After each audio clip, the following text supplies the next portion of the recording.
Nimble, digitally aided sales and marketing has created a tsunami of change in the sales process, causing a shift towards the human touch of inside sales. In part, because of this shift, Foster predicts that 1 million business-to-business salespeople will lose their jobs in the field by 2020 as businesses scramble to maximize sales productivity, but without the right tools to measure its impact on revenue.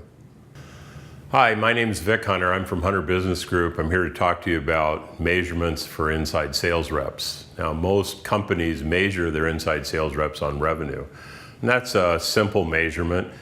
It's one that allows most companies to decide if they want to keep a sales rep or just fire them, but it's not really an effective way of measuring improvement in that sales rep beyond just end results of increased sales. So the real trick is to understand, how do you measure the process that drives performance of your inside sales reps? Often when we complete an inside sales health check for our clients, we find them at the extremes of measurement and reporting, either only measuring revenue or only measuring a batch of activities with no defendable line of sight to revenue. How does each activity fit with the others to impact performance? If you can't answer that question, your measures are not useful. Well, there are certain vital activities that define that process, that allow us to measure performance, to measure the improved skills and behaviors of the people that are on the phone, to be able to predict, based on changes in those behaviors, what the impact will be on total revenue.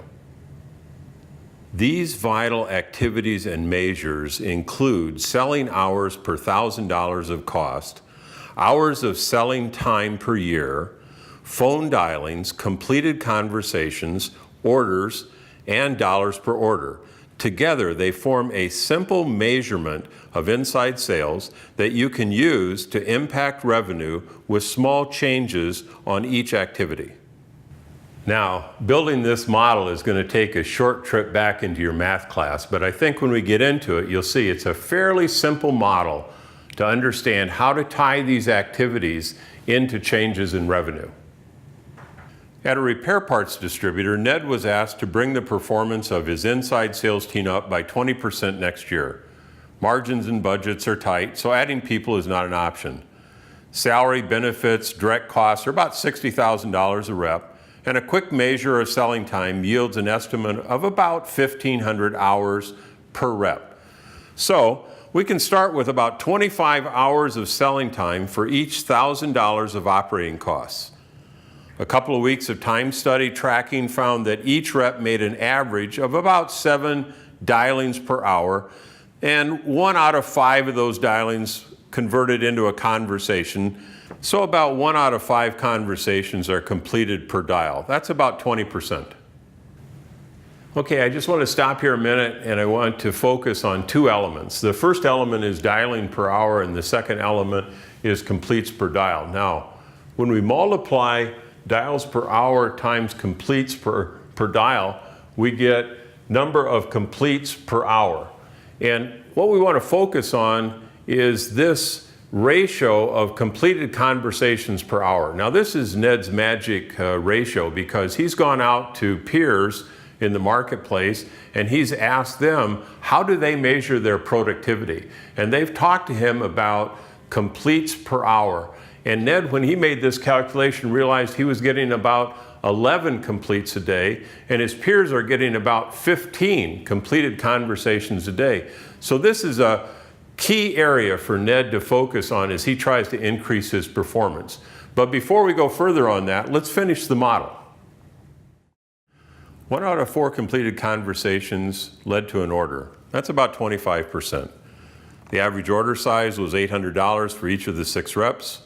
This completed the measure. So Ned created a plan to meet or exceed his goal to increase revenue $420,000 per rep, or $2,520,000 in total by 20%. During the time study, Ned witnessed firsthand the disruptions of urgent customer service calls, quoting, and finding product specifications. He also sized up his people. During the second week, Bill told Ned he preferred working out customer problems to selling, and his sales performance confirmed his attitude and behavior. Instead of firing or replacing Bill, Ned saw his opportunity to increase the number of completed calls per hour, the magic number, by having Bill take over the front line of customer service, giving up all of his outbound calls, and using downtime to work on quotes and specifications. Ned had customer service overflow distributed round-robin style to the other 5 reps who could keep track of all calls and contacts through CRM. The reorganized team would share their measures, learn from each other, and earn bonuses on improvement of overall performance. Along the way, small increases in rep salary and bonus, selling hours, completed dials per hour, orders, dollars per order were built in. This was possible in part because Bill now took the greater part of the burden for customer service calls off of the rest of the sales reps. Now, without the incoming customer service calls, the sales reps were free to focus on time for outbound calls, significantly increasing the magic number, completed calls per day. In the end, the 20% increase was met by only 5 reps with a 44% increase in revenue per rep. Ned bolted on some pretty interesting additions to this model as the year went on. He began to look at how many opportunities he got per completed call. He looked at how many appointments were being set for his field salespeople. You know, when those opportunities were over $5,000, how many opportunities did he get for each of the completed calls that his team was making? He looked at orders per completed call. These became really powerful tools as his model began to mature during the year. Now, Ned still spends about 20% of his time monitoring his salespeople. He's found that no one measure is more important than another when it comes to measuring the performance of his reps. A very talented closer who doesn't complete enough calls will have a performance very similar to a terrible closer with a high complete rate. He's also learned that losing a salesperson doesn't mean losing sales. When he moved Bill to customer service, the remaining 5 sales reps were able to accomplish more than the 6 together in the previous year. By observing the actual activity of each rep, noting obstacles to their success, and making measurable changes to measurable activities, he was able to make a measurable impact on revenue. Now, that's a measurement and a process that drives more revenue per sales rep and more revenue for the company.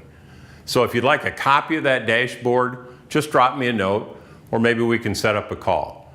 And I want to thank you for joining us today on an idea engine focused on measurement and improved performance for your inside sales.